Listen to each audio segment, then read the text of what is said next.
Oi, gente, tudo bom? Hoje é dia de falar de It por aqui. E sim, este vídeo tem spoiler. Se você não leu, não viu os filmes, não sabe nada a respeito dessa história, por favor, saia desse vídeo e volte depois, tá bom? Porque não consigo falar de It sem dar spoilers. E este recado é especialmente pra você. Cuidado com o que você pode ver nesse vídeo, então eu recomendo que você não assista agora. Assista depois que você terminou de ler, tá bom? Então tá. Recados dados, então vamos falar sobre essa maravilha que é It. E que não, por incrível que pareça, não é sobre um palhaço essa história. Muito pelo contrário, essa história é sobre um grupo de amigos que se unem para derrotar o mal, pura e simplesmente. Então não é uma história aterrorizante, a não ser que você tenha medo de palhaços, vampiros, leprosos, lobisomens. Que você tenha medo de esgotos e subsolos e lugares fechados e casas abandonadas. Se você não tiver medo dessas coisas, essa leitura não vai fazer você se sentir aterrorizado nem nada disso. Na verdade, para mim, essa leitura fez com que eu acreditasse muito mais no poder da amizade do que eu acreditava antes. Bom, aqui a gente vai conhecer o Clube dos Perdedores, que é composto pelo Bill, pelo Mike, pelo Ben, pela Bev, pelo Stan e pelo Rich. Nós começamos a história em 1957, final de 57, começo de 58, que é quando o irmãozinho do Bill, o George, é assassinado pelo Pennywise e levado para a toca do Pennywise. Só que a gente tem que analisar Derry como um personagem e não como uma simples cidade. Derry é uma cidade onde o mal impera na sua forma mais bruta e na sua forma mais pura. Ninguém ali é capaz de ver a violência, ver o mal, ver as coisas acontecendo e denunciar. O poder do Pennywise, na verdade, o poder da coisa sobre aquela cidade vem de muito tempo. E ele consegue controlar a reação do ser humano sobre coisas terríveis, coisas que normalmente a gente não aceitaria e não ficaria calado, né? É uma cidade onde, se você vê uma criança apanhando, você não faz nada para impedir, seja que essa criança apanhando dos pais ou apanhando de um grupo de fortões e babacas da escola. Você não vai se intrometer, você não vai impedir, você vai fingir que aquilo não te diz respeito, porque você não tem esse tipo de empatia por nenhum outro ser humano, às vezes nem por si próprio. Então já começa a história mostrando a que veio, porque quando o George vai pegar o barquinho dele que cai dentro do bueiro e o Pennywise aparece na sua forma de palhaço, que tem um propósito essa forma de palhaço, que é fazer com que as crianças confiem nele, porque as crianças não têm medo de palhaço, as crianças gostam de balões, as crianças gostam de circo, é muito mais fácil fazer com que as crianças se aproximem dele, ele vestido de palhaço, do que ele em qualquer outra forma que ele pudesse conceber e imaginar. Então, quando ele aparece, o George meio que tenta falar que ele não pode conversar com estranhos, coisas que a gente vive falando para as crianças, mas o Pennywise dá aquela invertida básica, ele se apresenta para o George como Pennywise, o palhaço dançarino, e então George aceita conversar com ele, o que é uma decisão normal para uma criança de 6, 7 anos de idade, afinal de contas é um palhaço, mesmo que ele esteja dentro de um bueiro, e é isso que acaba pondo fim à vida do George. O bueiro em questão está na frente de uma casa e tem uma senhora na varanda. Só que essa senhora simplesmente não escuta os gritos do George, não escuta nada, não vê nada. E depois, quando encontram o corpo, ela fala que ela não escutou absolutamente nada. Os anos se passam, 27 anos exatamente, da morte do George e para todas as crianças que sumiram, e o Pennywise volta a atacar. E ele começa atacando o Adrian, que é uma vítima, é um efeito colateral, ele não é uma criança, ele simplesmente está no lugar errado, na hora errada. E a gente vai acompanhar a história intercalada entre passado e presente. Então a gente vai ter o capítulo contando quem é o George, o que aconteceu, e logo a gente vai ser arrastado para a história do Adrian e vai ser jogado nesse livro, acompanhando esses personagens que a gente não conhece ainda depois de 27 anos. E a gente vai ter eles recebendo umas ligações do Mike, que ficou em Derry, foi o único deles que ficou em Derry, pedindo para eles voltarem, para lembrarem da promessa que fizeram. Eles voltam com o intuito de acabar com o Pennywise e acabar com essa ameaça sobre Derry. E, gente, é muito bom, porque apesar de no começo, quem nunca viu nenhuma das adaptações ficar um pouquinho perdido no que está acontecendo, porque a gente é jogado literalmente dentro de uma história com adultos que a gente não sabe quem são, nem eles lembram de nada que aconteceu na infância. A vida deles em Derry foi apagada da memória instantaneamente após eles terem saído dos limites da cidade. Eles não têm lembrança nenhuma do que aconteceu enquanto eles moravam dentro daquela cidade. Eles não têm lembrança nenhuma de nenhum dos amigos, lembrança zero. E cada um deles se tornou extremamente bem-sucedido na área em que eles atuam. Todos eles têm muito sucesso, exceto o Mike, que ficou em Derry e que hoje é o bibliotecário e é o responsável por todas as pesquisas para tentar entender o ciclo da coisa, como acontece e o que ele quer ali em Derry, como ele chegou em Derry e o que é necessário fazer para que a coisa seja finalmente eliminada, para que Derry volte a ser uma cidade normal, uma cidade onde seja possível ser feliz, onde seja possível viver, onde seja possível constituir família e onde o mal não exista, pelo menos não nessa forma, onde as pessoas não precisem ficar o tempo inteiro fugindo ou vendo pessoas sendo assassinadas, crianças sumirem e corpos não sendo encontrados. É muito bem escrito. É uma obra-prima, não é uma obra-prima do medo, tá? Como eu disse, se você não tiver medo de nada do que aparece nessa história, você não vai sentir medo do Pennywise. O Pennywise é uma criatura extremamente interessante e você vai ficar extremamente curioso para saber de onde ele veio, como ele surgiu e por que Derry e por que ele ficou ali. O Pennywise, ele é uma forma de vida que antecede o ser humano. Não fica muito claro em nenhum momento se ele é da Terra ou se ele veio do espaço. A única coisa que a gente entende ali é que ele chegou junto com o Big Bang, junto com a formação da Terra, do Sistema Solar, de todos os seus planetas, e ele ficou em Derry.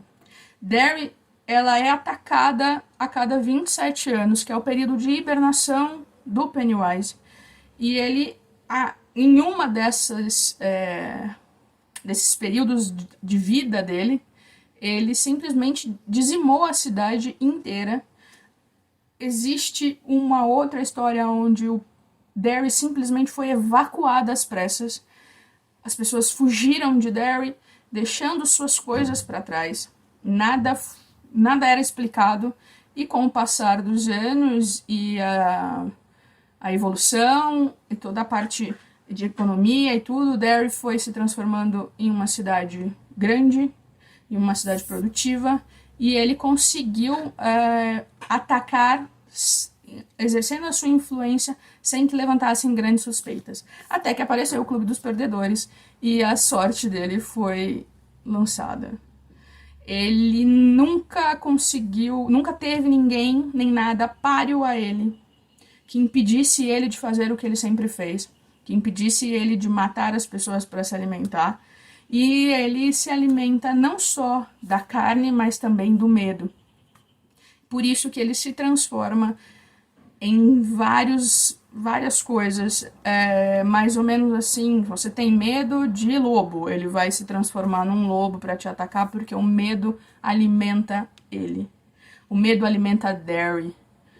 Derry é um microcosmos, Derry é um ambiente vivo, não é uma simples cidade. Isso tem que ficar muito claro, porque é uma das partes mais interessantes da escrita do King, a capacidade que ele tem de transformar uma cidade, de transformar um hotel, de transformar uma prisão, de transformar o que for, qualquer tipo de construção ou objeto em um personagem ativo dentro das suas histórias. Então Derry é um personagem, assim como Pennywise, assim como o Clube dos Perdedores e assim como todas as outras pessoas que aparecem aqui.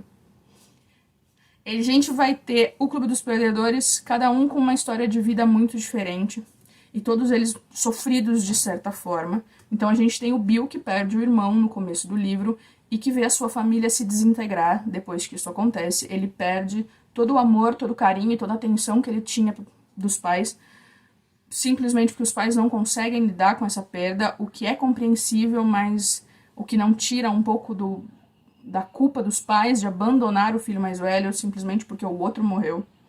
E é muito triste ler alguns relatos do Bill sobre o que aconteceu com ele depois que o irmão morreu. Ele lembrar dessas coisas, porque é uma das coisas que ele apagou da memória. Na verdade, os pais apagaram da memória também a existência do George. Ele só lembra do George quando ele recebe o telefonema do Mike. Ele já tá casado com uma atriz há muitos anos e é assustador quando ele começa a contar tudo o que aconteceu em Derry para tentar explicar para ela por que ele precisa voltar. E aí ele fala do George e ela vira para ele e fala: mas você nunca me falou do seu irmão. Eu não sabia que você tinha um irmão. E eles estão juntos há mais de uma década e ele nunca comentou a respeito. O Bill se tornou um escritor, um romancista extremamente famoso. E com seus filmes sendo adaptados para o cinema e tudo, ele conseguiu superar todos os problemas, a gente acredita nisso. Inclusive, o Bill tinha um problema muito sério de gagueira quando era criança, e quando é adulto ele não gagueja mais, ele só volta a gaguejar depois que ele recebe o telefonema do Mike. Então, o poder de Derry sobre ele volta assim que o telefone é atendido. Meu Deus. Ele é um dos mais corajosos do Clube dos Perdedores, é o líder do Clube dos Perdedores, mas não é meu personagem favorito, longe disso. Ele é muito interessante, mas ele não é meu personagem preferido. Aí a gente vai ter o Stan, que é um judeu, que tem como influência sobre ele a religião muito forte, uns pais completamente fechados para qualquer coisa que seja além da religião, fora da religião. Ele é filho de um rabino, então ele não consegue conversar com os pais a respeito das coisas que ele gostaria. Só que o Stan também é um covarde de marca maior. E ele não recebe o telefonema do Mike da mesma forma que os outros.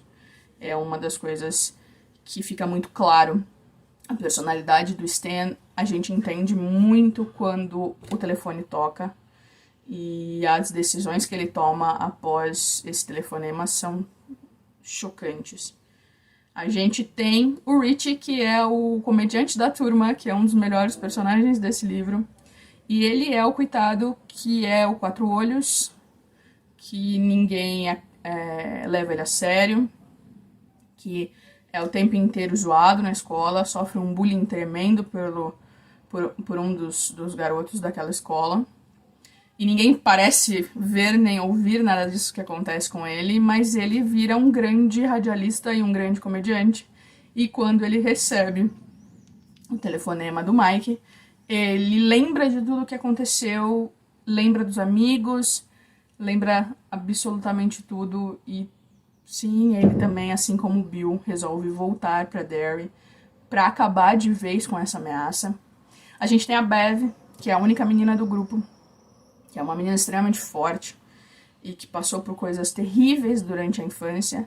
Ela cresceu numa casa com um pai extremamente abusivo, um pai extremamente agressivo. Não fica claro em nenhum momento aqui se ela foi abusada ou não sexualmente pelo pai, mas eu tenho as minhas dúvidas a respeito. Eu acredito que sim, que ele fez isso, e o King deixa meio que nas entrelinhas.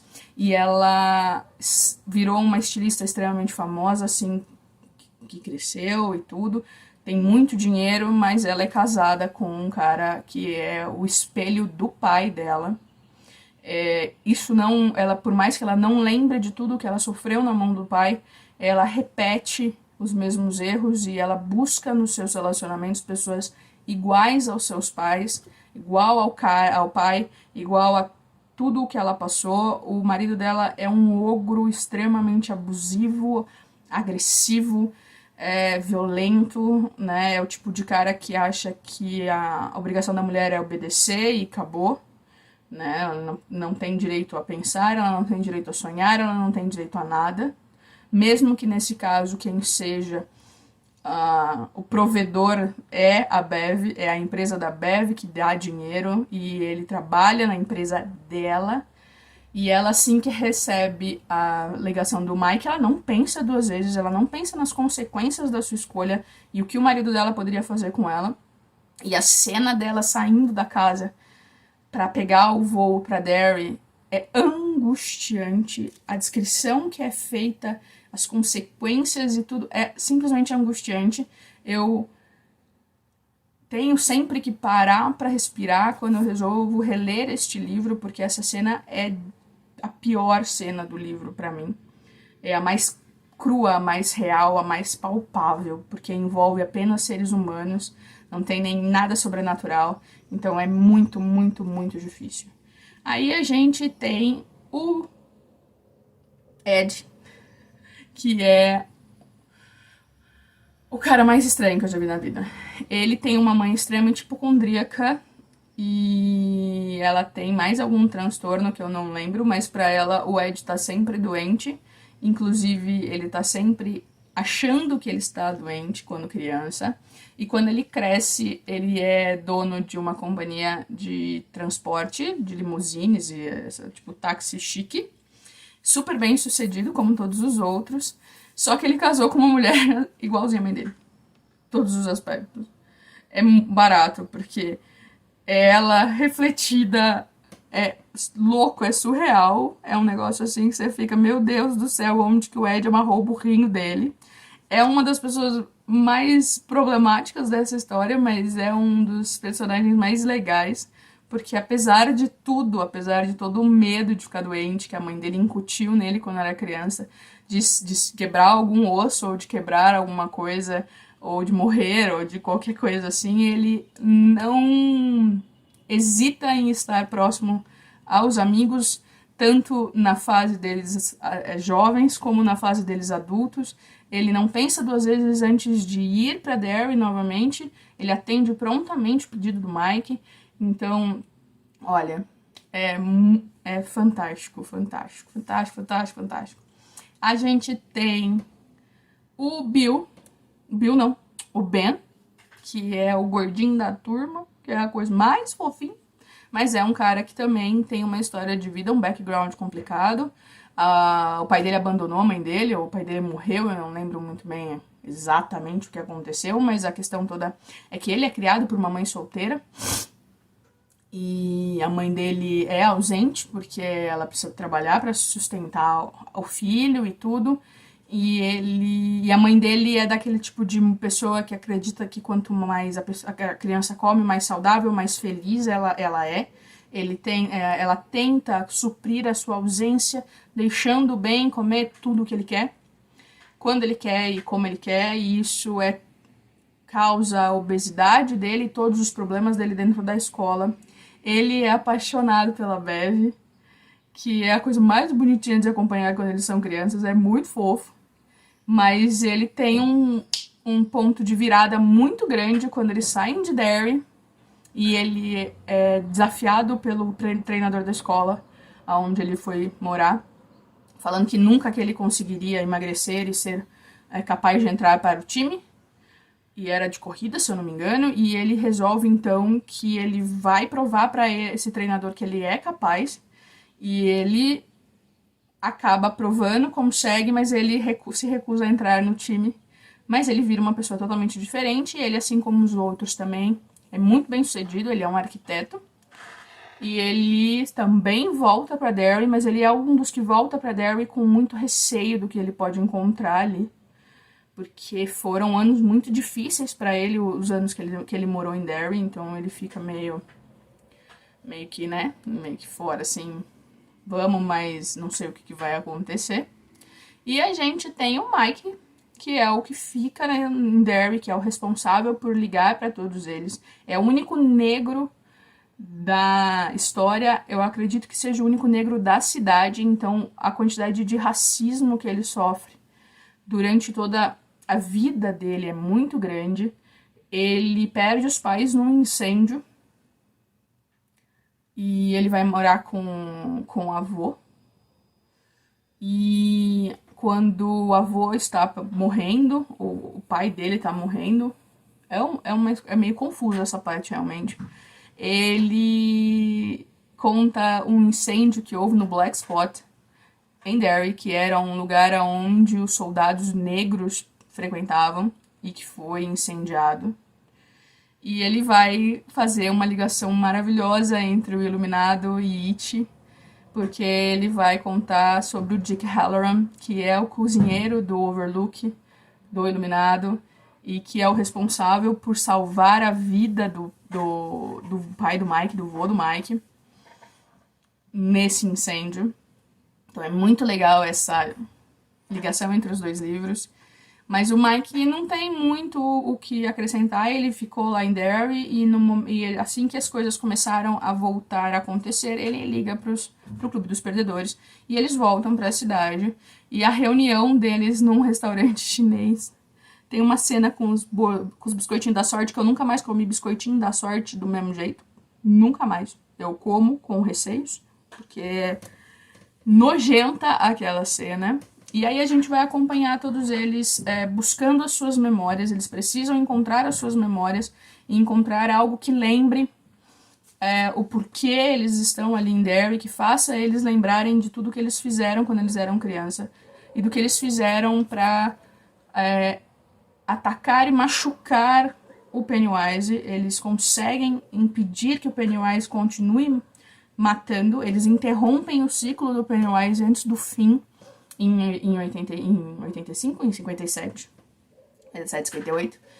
E eles então vão caminhar pela cidade, cada um indo nos lugares que frequentava, cada um encontrando um artefato muito importante para a vida deles, ali que marca a infância deles em Derry. É uma das partes mais lentas do livro, mas é uma das partes que vai mostrar por que eles estão ali realmente. E aí a gente tem finalmente a batalha entre eles e o Pennywise. A primeira batalha, quando eles são crianças, tem uma das cenas mais polêmicas desse livro. A gente precisa lembrar, ao invés de criticar que o King não deveria ter escrito, porque é inaceitável, que esse livro foi escrito em 1980. Muita coisa era não aceitável, mas ela é tolerada em filmes e livros, em programas de TV que hoje não são, que hoje não aceitam. Inclusive, o Andy Muschietti e a outra produtora de It tiraram essa cena, eles fizeram de outra forma, de uma forma que dá para entender o contexto, mas sem abusar daquilo, né? No primeiro capítulo do filme. Então, eles conseguiram transportar a ideia sem chocar muito a audiência, né? Já a segunda batalha é o desafio de Chud, que consiste basicamente em você provar para o Pennywise que ele não assusta, que ele não provoca medo, que é o que ele se alimenta, e então eles conseguem eliminar a ameaça do Pennywise de Derry. Só que o que acontece com Derry depois disso no livro é catastrófico e foi tirado do filme, mas não é nada que desabone, muito pelo contrário. O segundo filme é maravilhoso, a união dos dois é simplesmente perfeita. São filmes que fizeram sim jus a isso aqui, a esse calhamaço, a esse tijolo, a essa história que é densa e é complexa e que vai muito além de um simples livro de terror ou um simples filme de terror. Mas eu não posso negar que o It, uma obra-prima do medo, de 1990, com Tim Curry, é sim muito bom. Não diria, me arriscaria a dizer que é melhor, porque é mais fiel à obra do que os dois novos. Gostei muito da ideia deles dividirem esse livro da forma como eles dividiram, porque É confuso até você entender quem são os personagens e o que está acontecendo. Esse fato de intercalar passado e presente é realmente bem confuso. Demora um pouquinho para engrenar, mas a hora que engrena é surreal, mas precisamos falar do final, certo? E acho muito legal porque no filme a gente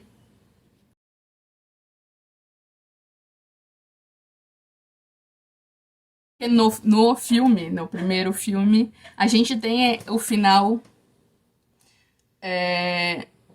feito, né, seguindo o final original do livro, que não faz o menor sentido, tá? É um final bem, tipo, estava loucão quando escrevi. E no segundo a gente tem um final totalmente diferente, e é um final fofo, é um final que sim, que faz a gente se emocionar, que faz a gente chorar. Eu chorei que nem uma criança assistindo o It capítulo 2. Eu gostei muito do que fizeram com o Rich. Trouxeram um pouco mais de amor e um pouco mais de calor pro Rich. Deixaram ele um pouco mais humano do que ele é, na verdade. E isso foi uma mudança muito positiva. Foi muito sofrido, mas foi muito positiva. Fizeram uma tiração de sarro com o próprio Stephen King, com ele em cena. Eu achei fabuloso, porque para quem não tem muito costume de ler Stephen King, eu já falo para vocês, é muito bom, mas ele não sabe escrever finais, ele tem um grande bloqueio para finais. Eu tenho uma teoria a respeito do que é o final pro King. Eu acho que chega uma hora que ele faz assim, ah tá, fim. Porque algumas coisas não fazem menor sentido. Parece que ele realmente só parou de escrever. Não é nem questão de final aberto, é questão de final ruim mesmo. Ele constrói histórias maravilhosas, mas ele não tem a capacidade de encerrá-las na maioria das vezes. E eu acho maravilhoso o que eles fizeram com o Bill e com ele em uma cena muito importante para a história, inclusive uma cena onde o Bill recupera um artefato muito importante da infância dele. Uma das coisas que fez ele se recuperar da perda do irmão e da ausência dos pais. Então é muito legal, é muito bem feito. E não podemos deixar que Bill adulto é James McAvoy, então, né, não precisamos explicar muito mais coisas. Olha, gente, algumas cenas eles tiram, algumas cenas do Barrens, algumas cenas do lixão ali que tem, de um depósito, que é bem pesado, que tem aqui no livro, mas que não tem no filme e realmente não fez falta. Não é o tipo de coisa que a gente pode reclamar, apesar de eu ter visto muita gente falando que deixou a desejar o filme e tudo, e na verdade não é bem por aí. Eu sou suspeita para falar de adaptações, porque eu entendo adaptações de outra maneira. Para mim, adaptação não é cópia, então não precisa ser igual, tem que respeitar a essência apenas, e isso todos os filmes de It fizeram, e fizeram de maneira magistral. Gente, eu vou parar por aqui, porque senão eu vou ficar falando horrores. Esse vídeo já ficou gigante e não vou conseguir cortar absolutamente nada. Então, desculpa, tá bom? E a gente se vê no próximo vídeo. Tchau!